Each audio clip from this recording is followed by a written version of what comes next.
हरे कृष्णा कृष्ण कृष्ण हरे हरे, हरे राम राम राम हरे हरे। हम लोग श्रवण कर रहे थे कि जब कंस ने आकाशवाणी सुनी, सुनने के साथ ही साथ उसने देवकी के बाल पकड़ लिए और तलवार निकाल ली उसका वध करने के लिए। लेकिन महाभाग वसुदेव उन्होंने धैर्य बनाए रखा ऐसी विषम परिस्थितियों में भी, जो कि सामान्य बात नहीं है। महापुरुषों में ही ऐसे लक्षण देखे जा सकते हैं। और उन्होंने जो 4 प्रकार के जो होते हैं, साम, दान, दंड और भेद, इनमें से 2 चीजों का प्रयोग किया। एक साम समझाया, 4-5 प्रकार से कल बताया था साम के विभिन्न प्रकार, और दूसरा भेद, क्योंकि दान और दंड तो कंस पर अप्लाई हो ही नहीं सकते। वो स्वयं ही मथुरा का मालिक है, पैसे की उसके पास कोई अभाव नहीं है, और दंड उसको दे नहीं सकते क्योंकि बड़ा बलशाली है। अब भेद बताया था, इस लोक और परलोक में भय दिखा गया। श्री वसुदेव जी कह रहे स्त्रियम, ये जो देवकी है वो एक तो स्त्री है, उस पर तुम्हारी बहन है, और तीसरी बात विवाह उत्सव है, चौथी बात तुम महायशस्वी हो, तुम्हारा यश चारों ओर विख्यात है, देवता लोग भी तुम्हारे यश के आगे भयभीत रहे थे, इतना तुम्हारा यश है, स्वर्ग लोक तक तुम्हारा यश फैला हुआ है। इसलिए तुम्हारी द्वारा एक स्त्री अपनी बहन और ऐसे अवसर पर हत्या करने पर तीनों लोकों में निंदा होगी, तुम्हारा यश खत्म हो जाए। इस लोक में भय दिखा दिया। दूसरा, परलोक में भी नरक भोगना पड़ेगा, क्योंकि स्त्रियां और ब्राह्मण क्षत्रियों के द्वारा भी वध नहीं है, क्षत्रिय लोग भी उनका वध नहीं करेंगे। स्त्रियों और ब्राह्मणों का शास्त्र में वर्णन आया है ऐसे अनेक बार। तो इस प्रकार इस लोक और परलोक दोनों का भय दिखाया। फिर और बोले, बड़ा सुंदर उपदेश भी दिया उन्होंने, व्रजंस तिष्ठन् पदैकेन यथैवेकेन गच्छति यथा तृण जलौकैवं देहि कर्म गतिम गतः। कि हे कंस, जिस प्रकार व्यक्ति चलते समय एक पैर को भूमि पर रख करके दूसरा पैर तब आगे बढ़ाता है,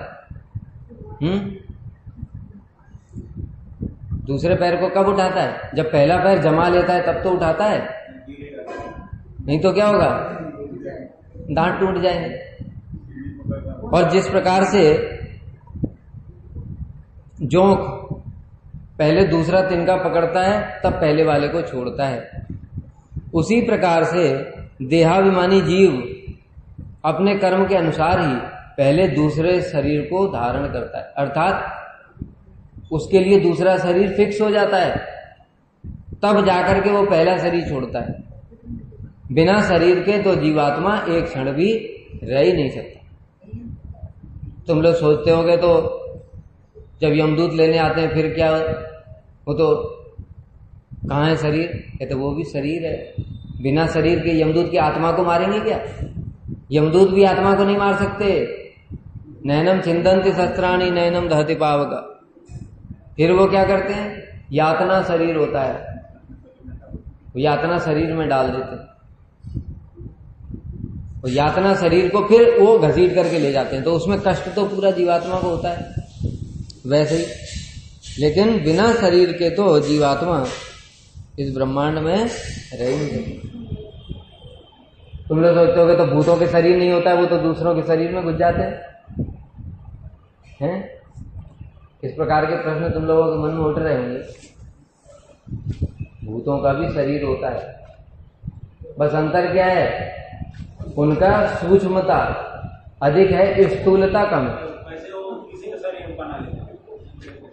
ये कैसे कर लेते हैं? इसके लिए तुमको भूत बनना पड़ेगा। एक व्यक्ति स्वर्ग देखना चाहता था, तो एक साधु के पास गया, उसने कहा महाराज मुझे स्वर्ग दिखा दीजिए। उन्होंने कहा देखो तुमको मरना पड़ेगा। बिना हमारे स्वर्ग नहीं देख सकते। ऐसे ही अगर भूत के बारे में जानना है कि कैसे दूसरे के शरीर में घुस करके कंट्रोल कर लेते हैं, ये सब हमारे बुद्धि के अचिंत्य व्यापार है। लेकिन ऐसा होता है क्योंकि हमने प्रत्यक्ष अपनी आंखों के सामने इस प्रकार से देखा। एक एक व्यक्ति के शरीर में 5-5, 6-6 बहुत भूत घुस जाते, और एक ही, अब ये तो भूत का है, दूसरा जो होता है और योनियां जो है, जैसे भगवान के परिकर भी हैं, उनके अंदर भी देवता एक एक अंश से प्रवेश किए। तो ये कैसे होता है, इस बात का हमारे पास उत्तर नहीं है, क्योंकि हमको अनुभूति नहीं है। और मान लो अगर अनुभूति हो भी जाती तो भी तुमको कैसे समझाएंगे, क्योंकि वो अनुभूति का ही विषय है, वो बुद्धि का विषय नहीं। जानकर भी, इसीलिए तो किसी भी महाजन ने इस प्रकार का वर्णन नहीं किया। आज तक इतने सारे मुक्त महापुरुष हुए, उन सब ने किसी ने भी इस विषय को बताया ही नहीं कि कैसे होता है, क्योंकि वो अनुभूति वाली बात। लेकिन बता रहे थे हम कि जो हमारा क्या है, स्थूल देह है। स्थूल देह में क्या होता है, हमको भूख लगी है तो हम जा करके फल लेकर के, रोटी लेकर के खा सकते हैं, क्योंकि हमारे स्थूल हाथ है, हाथ से हम रोटी ले सकते हैं। लेकिन अगर मन जो सूक्ष्म है वो सिर्फ इच्छा करे ये रोटी उड़ करके मेरे मुख में आ जाए तो कैसे होगा? इच्छा तो कर सकता है, मन इच्छा तो कर सकता है, लेकिन स्थूल नहीं है। अगर ये स्थूल देह नहीं होती तो मन क्या करता, खाली इच्छा करके तड़पता रहता। यानी भूख तो लग रही है उसको, लेकिन कर कुछ नहीं सकता। भूतों का ऐसे ही योनि होती है, उनके अंदर स्थूलता का अभाव होता है, सूक्ष्म शरीर ज्यादा होता है, तो उनकी इच्छाएं तो सारी वही वाली रहती हैं भोग की, किंतु स्थूल शरीर है नहीं। अब भोग करें कैसे? भोग तो मन ही करता है, मुंह हाथ थोड़ी रोटी खाता है।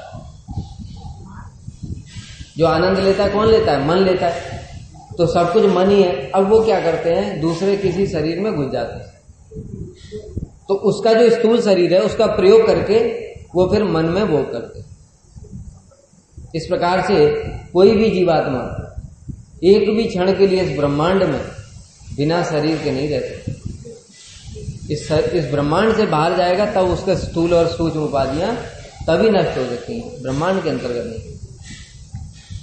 ये समझाया कंस को कि तुम मरने से चिंता क्यों करते हो, तुम्हारा दूसरा शरीर तो पहले ही फिक्स हो गया, तो तुम्हें चिंता करने की क्या जरूरत है? ये शरीर छोड़ भी दोगे तो क्या फर्क पड़ता है, दूसरा शरीर तैयार है। दूसरा श्लोक बोला, मृत्युर्जन्मताम वीर देहेन सह जायते अद्य वा अब्द शतांते वा मृत्युर्वय प्राणिनाम ध्रुव। हे वीर, यद्यपि उसको वीर कह रहे हैं लेकिन है तो बड़ा कायर वो। क्यों? देखो मृत्यु से डर रहा है, लेकिन यहां पर श्री वसुदेव जी क्या प्रयोग कर रहे हैं? साम और भेद। इसलिए कह रहे हैं तुम बड़े वीर हो, इसीलिए पीछे भी बोला था भोज यशस्कर, तुम भोज कुल के यश को बढ़ाने वाले हो। तो कह रहे हैं हे वीर, मृत्युर्जन्मताम वीर देहेन सह जायते। प्रत्येक जीवात्मा की जो मृत्यु है वो देह के साथ ही उत्पन्न हो चुकी है। हम बार बार बोलते हैं गरुड़ पुराण का श्लोक, आयु कर्मम च वित्तम च विद्या निधनमेव च पंचेतानि ही सृज्यन्ते गर्भस्थस्यैव देना। घर में ही 5 चीजें फिक्स हो जाती हैं, आयु, कर्म, विद्या, धन और मृत्यु। ये 5 चीजें घर में जैसे ही जीवात्मा आया उसी समय फिक्स हो गया उसका, कितने समय तक वो इस जगत में रहेगा, क्या उसका कर्म होगा, कितना उसको विद्या प्राप्त होगी, कितना उसको धन प्राप्त होगा, ये सब फिक्स हो गया। भक्ति की बात कहाँ कर रहे हैं, ये तो कर्म की बात कर रहे हैं। कर्म का मतलब ही है कर्म।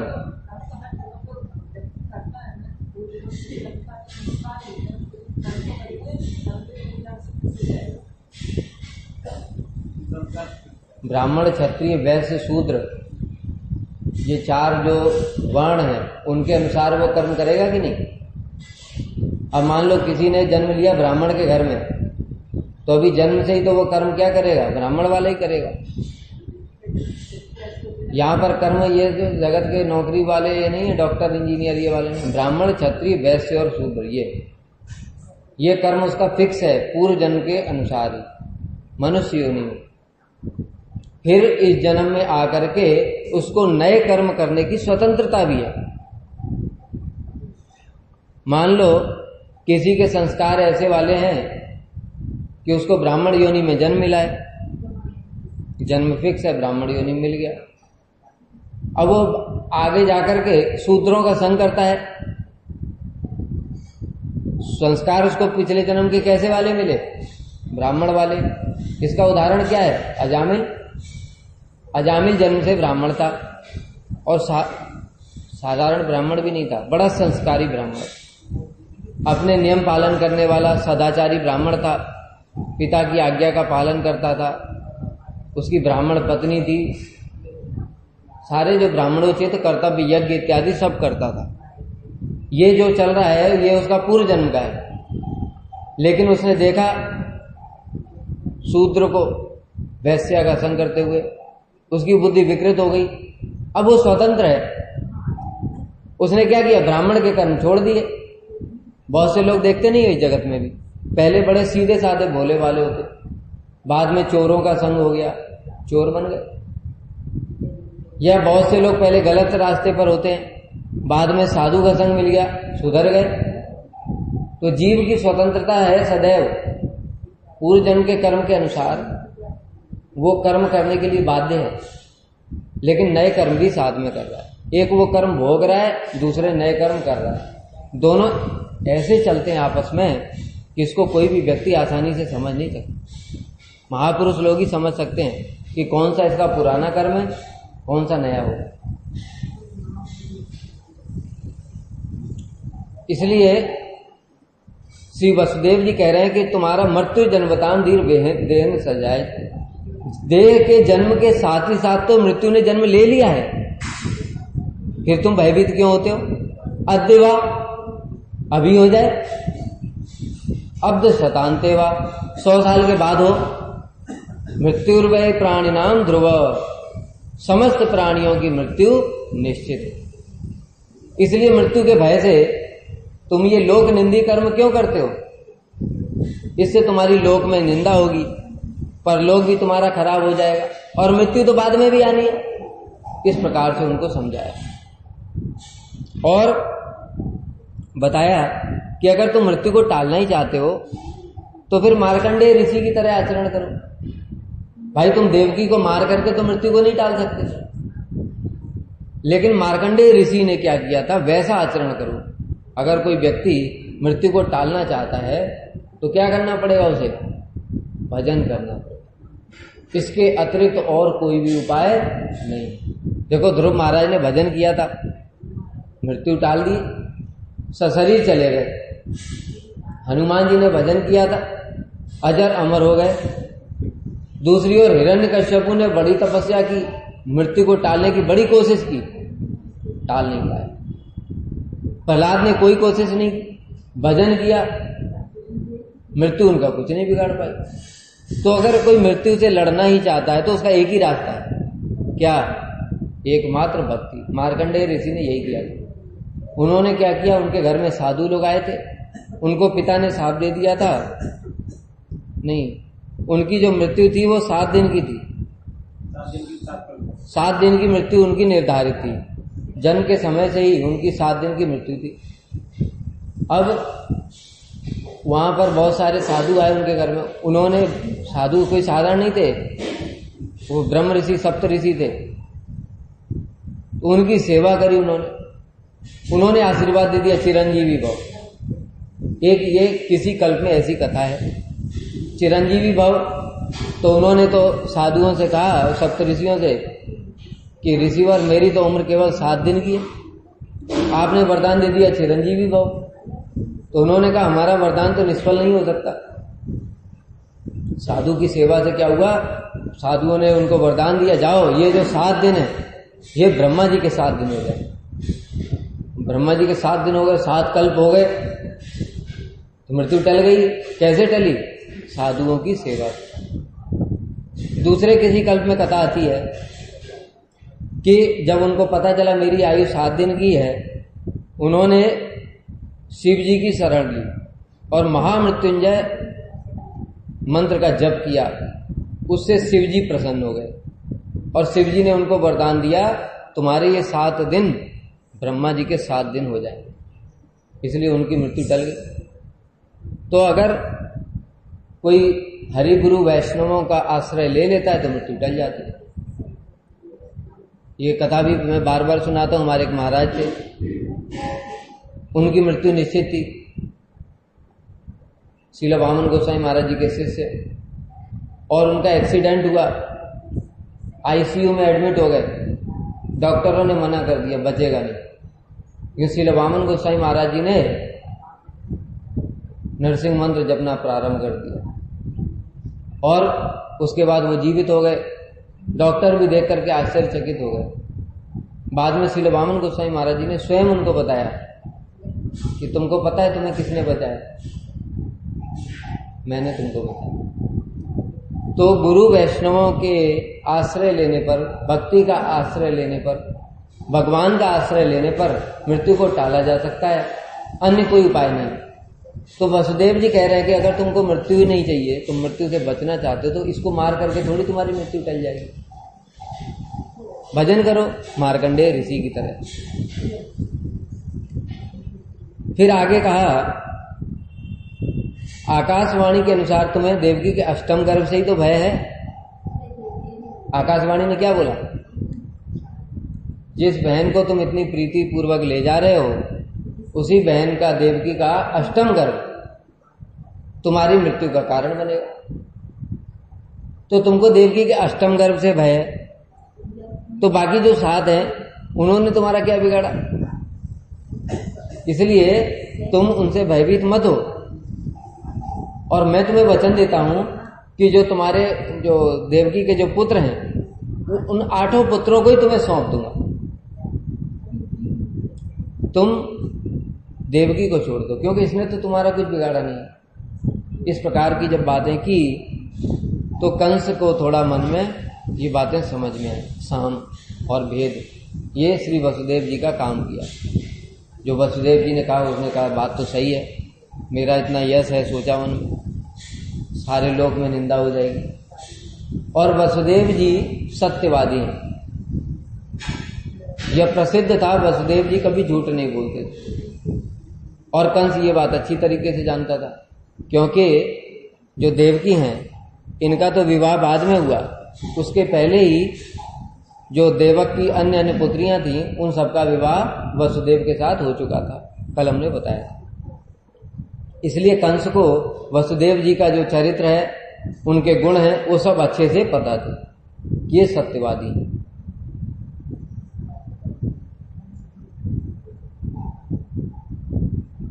अब प्रश्न उठता है, वसुदेव सत्यवादी हैं, लेकिन हम सभी लोग जानते हैं जब कृष्ण का जन्म हुआ तो उन्होंने तो 8वीं संतान को कंस को सौंपा नहीं। वसुदेव को महाभाग भी बताया गया है। इतनी महिमा हमने कल गाई उनकी, लेकिन यहां तो देखा जा रहा है कि उन्होंने झूठ बोल दिया।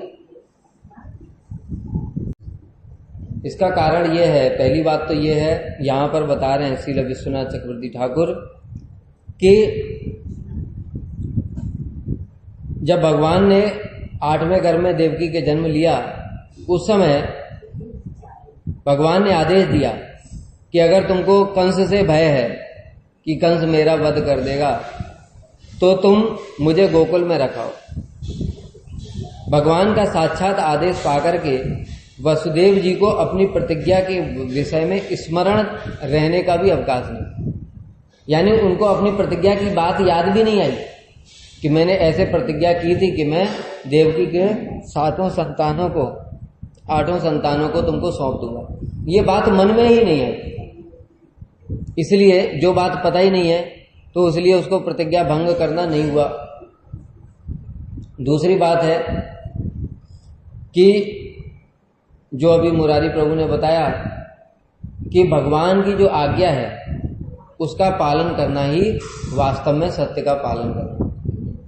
ये बात हमने कल परसों 2-3 दिन पहले कथा में विशेष रूप से बहुत स्पष्ट बताई थी, कई सारे उदाहरण देकर, कि आज्ञा का पालन करना, धर्म का पालन करना, ये सब बातें तभी तक सत्य हैं जब तक वो भक्ति में नहीं है। यानी कोई गुरु पिता आज्ञा देता है तो पुत्र को पिता की आज्ञा का पालन करना चाहिए, माँ आज्ञा देती है, आज्ञा पालन करना चाहिए। देशभक्ति रूपी धर्म है, उसको पालन करना चाहिए। किसको पालन करना चाहिए? जो भक्ति नहीं कर रहे हैं, जो अभी कर्म में डूबे हुए हैं, उनके लिए ये आदेश पालन करना, ये कर्तव्य पालन करना ही धर्म है। किंतु जो भक्ति में आ गए हैं उनके लिए एकमात्र एक ही धर्म, क्या? हरि गुरु वैष्णवों की, शास्त्रों की आज्ञा को पालन करना। सारा जगत कुछ भी कहता है, शास्त्र दूसरी बात कहते हैं, तो हमको शास्त्रों की बात को पालन करना ही धर्म। सारे जगत के माता पिता, भाई बहन, देशभक्त सभी कहते हैं कि तुमने ठीक नहीं किया। जैसे हमने कुछ दिन पहले बताया था कि इस्कॉन के एक ब्रह्मचारी को वहां टीवी वालों ने बुला लिया और कह रहे हैं कि तुमने माता पिता को छोड़ करके कौन से धर्म का पालन कर रहे हो। तो उनके लिए एक ही धर्म है, भगवान की सेवा, बस, किसी को कुछ बोलने की जरूरत नहीं। इसी प्रकार से सत्य क्या है? एक ही सत्य है। क्या? जो भगवान साक्षात रूप में प्रकट होकर के आदेश दे रहे हैं वही सत्य है, बाकी कुछ सत्य नहीं। इसलिए उसको पालन करना ही सत्य का पालन करना। बाकी जो उन्होंने अपना वचन दिया वो सब गौड़ धर्म, क्योंकि वो पर्सनल वचन दिया ना। इसी प्रकार से भगवान ने जो आज्ञा दी वो मुख्य, जो गुरु ने आज्ञा दी, पारमार्थिक गुरु ने, वो मुख्य। हमने क्या प्रतिज्ञा की, हमने क्या संकल्प किया, ये गौड़ धर्म होगा। तो जहां श्रेष्ठ धर्म मिल जाता है वहां पर ये गौड़ धर्म का पालन करना आवश्यक नहीं। उदाहरण भी आता है इसका महाभारत के युद्ध में। महाभारत के युद्ध में वर्णन आया है कि जो युधिष्ठिर महाराज थे उनका रथ सदैव पृथ्वी से 4 अंगुल ऊपर रहता था। ठीक है, जमीन पर नहीं चलता था, उनके सत्य के तेज के प्रभाव से, क्योंकि वो धर्मराज थे, सदा सत्य व्रत का पालन किया उन्होंने। लेकिन जब भगवान कृष्ण ने कहा कि तुम बोल दो अश्वत्थामा मारा गया, तो उन्होंने बोला अश्वत्थामा मारा गया, लेकिन वह नर नहीं हाथी था, ऐसे करके बोला। भगवान ने जो बात बोली उसको पालन न करके अपने सत्य को मुख्य समझा, यानी अपना जो सत्य धर्म है उसको मुख्य समझा।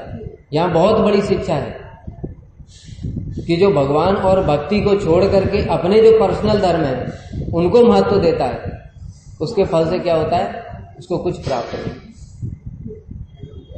इसलिए लोग कहते हैं, देखो यहां पर अगर हमारे गोस्वामियों ने ये टीका न बताई होती, ये विचार न दिया होता, तो हम भी यही समझते। हमने यही सुना था कि युधिष्ठिर महाराज ने झूठ बोला, वो झूठ बोलने के कारण उनका रथ फिर जमीन पर आ गया। ये कहां झूठ बोला बताओ? इस श्लोक मेरे पास लिखा हुआ है, उसमें स्पष्ट वर्णन है।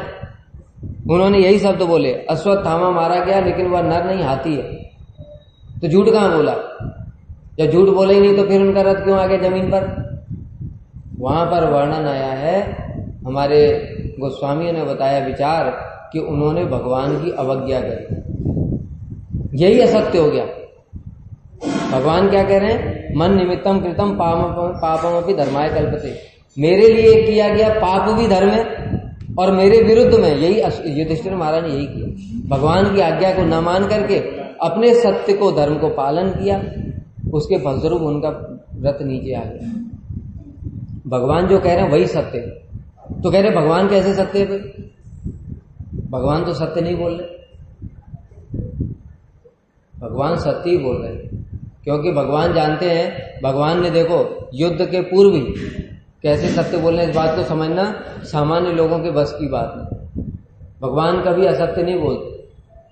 युद्ध के पूर्व ही, युद्ध अभी शुरू नहीं हुआ, अर्जुन ने क्या बोला, मेरा रथ दोनों सेनाओं के बीच में ले चलो। भगवान ने कहा ठीक है ले लो, ले आए। फिर अर्जुन मोहित हो गए, कहने लगे मैं अपने इनको गुरुजनों को कैसे मारूं, ये मेरे पितामह हैं, बचपन से इनकी गोद में खेला हूं, ये सब मेरे भाई हैं, इनको मारने से क्या मिलेगा। भगवान ने क्या बोला, कालो अस्मि लोक क्षयकृत प्रवृत्ति ऋते अपि त्वाम न भविष्यन्ति सर्वे ये अपि प्रत्यनीकेषु योधा तस्मात् उत्तिष्ठ यशो लभस्व जित्वा शत्रुन भुंच राज्य समृद्ध। मैं काल हूं और इन लोगों का विनाश करने के लिए आया हूं। हे अर्जुन, तू क्या सोचता है, ऋते भी त्वाम न भविष्यन्ति सर्वे, तुम्हारे 5 पांडवों के अलावा दोनों पक्ष में कोई बचेगा नहीं। मैं काल हूं, मैंने संकल्प कर लिया। अब देखो यहां पर भगवान जो कह रहे हैं, मैं काल हूं, मैंने संकल्प कर लिया है, दोनों पक्ष के सारे योद्धा मारे जाएंगे। अर्जुन को दिख रहा है क्या? अगर इस समय दुर्योधन को ये बात सुना देते रिकॉर्डर से कि भगवान तो ऐसे कह रहे हैं, तो दुर्योधन को बोलता पागल हो गया है, ये ग्वाला पागल हो गया है, झूठ सूट अनाप शनाप बकता रहता। पहले भी ऐसे ही बोलता था। क्यों? अरे पितामह है ये भीष्म, ये अजय हैं, इनको तो कोई जीत नहीं सकता, अमर है, इच्छा मृत्यु का वरदान है, कोई मार नहीं सकता। ये द्रोण है, द्रोण को वरदान था जब तक उनके हाथ में कोई भी अस्त्र और शस्त्र बचा है, कोई भी उनको जीत नहीं सकता, कोई भी उनको मार नहीं सकता। तो भाई युद्ध के मैदान में कोई पागल है जो अस्त्र शस्त्र छोड़ेगा? तो दुर्योधन क्या बोलता, ये पागल हो गया ग्वाला, इसकी बुद्धि मति भ्रम हो गई, ऐसे ही तो बोलता वो। यानी कि सामान्य लोगों को दिखाई नहीं दे रहा कि सारे योद्धा मारे जा चुके, लेकिन भगवान को तो दिख रहा है कि दोनों पक्ष के सारे योद्धा मर चुके हैं। अब तो निमित्त बन जा। अर्जुन को बोला, मैं वेता निहता पूर्व में निमित्त मात्र भव सभ्य साचे, मैंने पूर्व में ही इनकी मृत्यु निर्धारित कर दिया, तुम केवल निमित्त बन जाओ बस। तो इसी प्रकार से समझना पड़ेगा। भगवान ने बोल दिया अश्वत्थामा मारा गया, मतलब मारा गया, उसको कोई रोक नहीं सकता। भगवान ने सोच, लेकिन युधिष्ठिर को दिखाई नहीं देता है, उनको तो जीवित अवस्था में दिखाई दे रहा है, इसलिए युधिष्ठिर वो बात समझ नहीं पा रहे हैं और सोच रहे हैं कि नहीं ये गलत है, मैं झूठ बोलूंगा, अगर ऐसा बोल दिया तो मैं झूठ बोलूंगा। लेकिन वास्तव में भगवान की आज्ञा ही सत्य है। आगे गर्भ स्तुति में आएगा, भगवान सत्य है। इसलिए वसुदेव ने जो अपनी प्रतिज्ञा का पालन नहीं भी किया, उसके कारण से उनका कुछ भी सत्य भंग नहीं हुआ। और देखो कहीं भी शास्त्र में उसके बाद वर्णन आया कि वसुदेव असत्यवादी थे? बोलो, कहीं वर्णन आया ऐसा? सुना आज तक? यद्यपि उन्होंने तो लौकिक दृष्टि से प्रतिज्ञा का पालन नहीं किया, लेकिन कहीं किसी भी शास्त्र में उनकी निंदा की गई या ऐसा वर्णन हुआ कि वसुदेव ने असत्य बोला, वो तो सत्यवादी थे? नहीं। क्यों? भगवान की आज्ञा पालन करना ही परम सत्य। अब देवकी ने प्रतिवर्ष इस प्रकार से उसने छोड़ दिया, कंस ने वसुदेव और देवकी को छोड़ दिया। समझ में उसकी बात आ गई कि भाई इस प्रकार से मेरी संसार में निंदा होगी, और वसुदेव जी सत्य बोलने वाले हैं, इसलिए उनकी बात पर विश्वास करके उसने कहा ठीक है। और उस समय उन्होंने कारागार में उनको नहीं डाला था, कारागार में बाद में डाला, उसका वर्णन आएगा आगे। देवकी और वसुदेव ने अपने, लेकिन महल में ही रखता था वो, साथ में एक महल था उनका, वहीं पर रखता था। देवकी और वसुदेव ने प्रतिवर्ष एक एक संतान को जन्म दिया। यहां पर भी श्रील विश्वनाथ चक्रवर्ती ठाकुर बता रहे हैं कि प्रतिवर्ष एक संतान क्यों होती थी उनकी, हर साल में एक, क्योंकि 9 महीने तो घर में संतान रहती है। लेकिन वसुदेव जी प्रतिवर्ष एक संतान को इसलिए गर्भाधान करते थे क्योंकि वो चाहते थे भगवान जितनी अधिक शीघ्र से शीघ्र इस जगत में प्रकट हो सके, इसलिए उन्होंने प्रतिवर्ष गर्भाधान किया।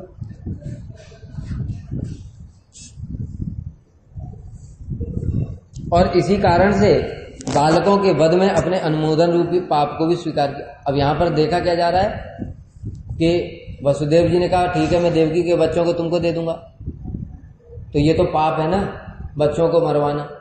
लेकिन ये भी उन्होंने किस लिए किया, जो देखो अभी जो बताया, मन निमित्तम कृतम पापम, किस लिए किया। एक एक बच्चे को, जो देवकी का हर बच्चा है उसको जाकर के कंस को दे आते हैं, तो ये तो पाप है। मारने के लिए, पता है कंस मार देगा, उसके लिए मारने के लिए बच्चे को दे रहे हैं, पाप नहीं है। लेकिन उन्होंने किया। लेकिन किसी ने आज तक कहा कि वसुदेव बड़े पापी थे?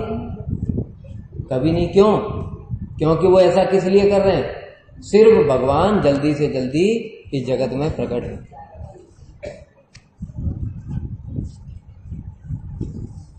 इसलिए यहां पर एक श्लोक भी आया है, वज्रादपि कठोराणी मृदुनि कुसुमादपि लोकोत्तराणाम चेतांसी कोपि विज्ञातुम अर्हति। जो महाजन लोग होते हैं, कठोरता में वज्र से भी कठोर और कोमलता में पुष्प से भी कोमल चित्त वाले, इस प्रकार के महाजनों का आचरण होता है। ऐसे साधु पुरुषों के चित्त को जानने में कौन समर्थ हो सकता है, और कोई उन पर दोषारोपण भी नहीं कर सकता। जब वो कठोरता का प्रदर्शन कर रहे हैं किसी के प्रति, कोई कह नहीं सकता नहीं नहीं तुमने ऐसा क्यों किया। उदाहरण महाप्रभु का, वज्रादपि कठोराणी, उन्होंने कहां दिखाया, अनेक स्थानों पर दिखाया। जो राजा कौन,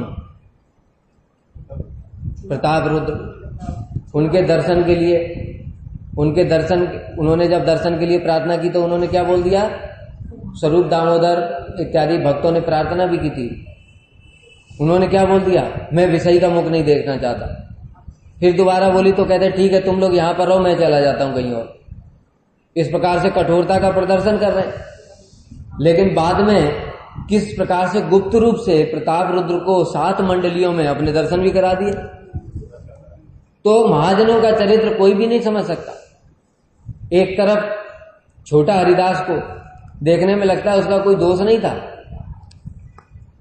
महाप्रभु के लिए भिक्षा करने के लिए गया, लेकिन उसको ऐसा परित्याग किया, सारे भक्त लोग मनाते रहे, वो भी बार बार क्षमा याचना करता रहा, लेकिन महाप्रभु ने त्याग कर ही दिया और उन्होंने अपना शरीर त्याग दिया प्रयाग में जाकर। एक तरफ वज्र से भी कठोर दिखा रहे हैं, दूसरी ओर मृदुन कुसुमानी, जो काला कृष्णदास, उसको वहां पर जाकर के उनके बीच से भी लेकर के चले आए। तो महाजनों के चरित्र को जानने में कोई समर्थ नहीं है। अब वहां पर जब वर्णन आया है तो वर्णन आया है कि उनका जो पुत्र था उसका नाम कीर्तिमान था, जो पहला पुत्र था। तो प्रश्न उठता है कि नामकरण संस्कार कब हुआ। भागवत में श्लोक आया है उनका जो पुत्र का नाम है कीर्तिमान। तो प्रश्न उठता है, देखो हमारे गोस्वामी लोग नहीं आते तो हमारा भागवत भी रहस्य बन करके रह जाते। हम लोग भी यही बात सोचते, जेल में कहाँ नामकरण हुआ। तो यहां पर बता रहे हैं वैष्णव तोषणी के अनुसार ब्रह्मा जी के मानस पुत्र मरीचि के जो पुत्र थे, जो ब्रह्मा जी के पुत्र थे मरीचि, उनके ये 6 पुत्र थे, जो जिनका अभी वध हो रहा है, जो देवकी के 6 पुत्र बन के आए, उनके जो उस जन्म में यही नाम थे कीर्तिमान इत्यादि, जो वो नाम थे वही नाम यहां पर लिए गए। लेकिन जब कालनेमी के पुत्र बने थे उस समय उनके नाम अलग थे, लेकिन अभी उनके नाम वही हैं जो मरीचि के जब ये पुत्र थे जिस समय वो नाम थे। अब नारद जी ने कंस को जाकर के ये बात बता दी। पहला पुत्र को ले गए, पहला पुत्र हुआ, उसको ले गए वसुदेव जी कंस के पास। कंस ने मन में सोचा, उसके हृदय में दया आ गई, अरे ये पहले पुत्र ने मेरा क्या बिगाड़ा है। और वसुदेव जी की सत्यवादिता से सबसे अधिक प्रभावित कि देखो इन्होंने अपने वचन का पालन किया। कोई पिता अपनी संतान को दे देगा क्या मारने के लिए, लेकिन कितने सत्यवादी हैं, वचन का पालन किया। इसलिए उसके मन में आया इसी बात से कि नहीं नहीं ले जाओ। जब वो वापस ले आए तब नारद जी वहां पहुंच गए और उन्होंने कहा देखो भाई तुम्हें एक गुप्त बात बताता हूं। एक दिन मैं सुमेरु पर्वत पर गया था ब्रह्मा जी से मिलने। वहां ये देवता लोग मीटिंग कर रहे थे और वहां पर सारी प्लानिंग चल रही थी कि तुम जैसे भी कैसे जैसे तैसे करके तुमको मार सके। और ये जितने मनुष्य हुए ना यादवों में, ये सब मनुष्य नहीं देवता हैं। इसलिए ये विष्णु तुम्हें मारने के लिए देवकी के गर्भ से जन्म लेंगे और तुम कह रहे हो कौन सी संतान 8वीं है। देखो इधर एक कमल लिया उन्होंने, यहां से गिनो। कमल क्या होता है? गोल। इधर से गिनोगे तो ये 8वां है, इधर से गिनोगे तो ये 8वां है। तो गोल होता है, कहीं से गिनोगे तो दूसरा 8वां हो जाता है। इस प्रकार से जब कंस ने यह सुना तो देवकी और वसुदेव को तब कारागार में डाला और पहली संतान को लेकर के वध कर दिया। फिर हम लोग आगे सुनेंगे। वांछा कल्पतरुभ्यश्च कृपा सिंधुभ्यैव च पतितानां पावनेभ्यो वैष्णवेभ्यो नमो नमः।